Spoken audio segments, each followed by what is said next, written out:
Assalaamu calaykum daawadayaal kusoo dhawaada mid ka mid ah casharadii ku saabsanaa barashada luqadda ingiriisiga.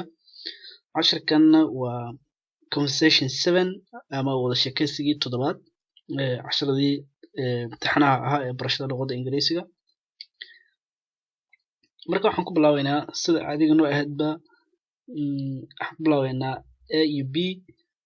Taasina waxaan dhahnay macno badan ma sameynayso, laakiin keliya waxay matalaysaa laba qof oo sheekaysanaysa. Marka waxaa hadalka bilaabaya a wuxuu yidhi what are you doing now?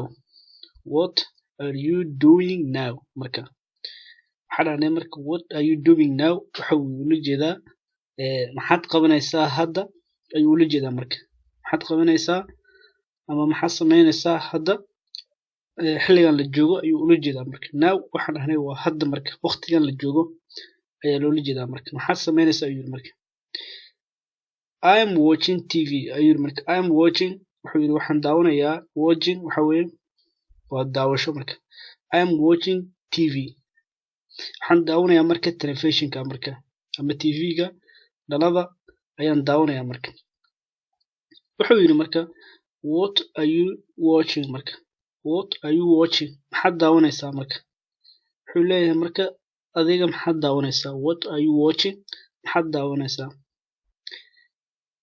B waxa uu yidhi I am watching a Friends wuxuu yidhi marka I am watching Friends. Marka Friends waxaa la yidhaahdaa waa filim magaciisa. Marka wuxuu yidhi marka waxaan daawanayaa filimka lagu magacaabo Friends. Marka saaxiibada filimka lagu magacaabo ayaan daawanayaa. Marka what are you doing asana wuxuu sii weydiiyey marka adiga maxaad qabanaysaa? Marka what are you doing marka adiga wuxuu yidhi marka maxaa qabanaysaa? Aniga wuxuu yidhi marka waxaan daawanayaa TV aan yiraahdo filimka waxaan daawanayaa Friends la yiraahdo, laakiin wuxuu leeyahay adiga what are you doing marka adiga maxaad qabanaysaa? Adiga maxaad sameynaysaa? Marka wuxuu yidhi I am doing my homework waxaan qabanayaa ama aan ka shaqeynayaa. Doing waxa weeye waa qabasho. My homework waxaa la yiraahdaa shaqada su'aalaha guriga lagu soo shaqeeyo ee jaamacadda ama iskuulka laga soo diro oo ardayda loo soo diro oo la yiraahdo guriga ugu soo shaqeeya ayuu marka ula jeedo homework. Marka homework wuxuu leeyahay marka waxaan ka shaqeynayaa su'aalihii iskuulka la iga soo diray ayaan ka shaqeynayaa uu leeyahay. Marka but laakiin wuxuu leeyahay I really need to take a break wuxuu leeyahay laakiin waxaan u baahanahay inaan qaato break yar. Marka break waxa weeye waxaan dhahnay waa nasasho gaaban weeye. Marka break waxaa lahaa markii break waxaa lahaa nasasho gaaban oo shaqooyinka ama howl haddaad hayso aad yara daasho la qaato. Marka wuxuu yidhi marka really xaqiiqdii aniga need waxaan u baahanahay to take inaan qaato break inaan qaato ayaan u baahanahay. nasasho gaaban inaan qaato ayaan u baahanahay. B wuxuu yidhi you want to do something miyaad doonaysaa marka inaad wax qabato ama wax sameyso ma doonaysaa? Yes ayuu leeyahay ha, but laakiin I shouldn't ayuu leeyahay. Marka but laakiin wuxuu leeyahay I shouldn't ma sameynayo. Marka waan jeclahay uu leeyahay inaan wax sameeyo laakiin ma sameynayo. Sababtu maxay tahay? I got to finish my assignment now wuxuu leeyahay marka I shouldn't ma sameynayo. wuxuu leeyahay inaan wax sameeyo waa jeclahay laakiin ma sameynayo. sababtan wuxuu ugu dhigay I got to finish my assignment now wuxuu leeyahay marka waa inaan ka shaqeeya hadda.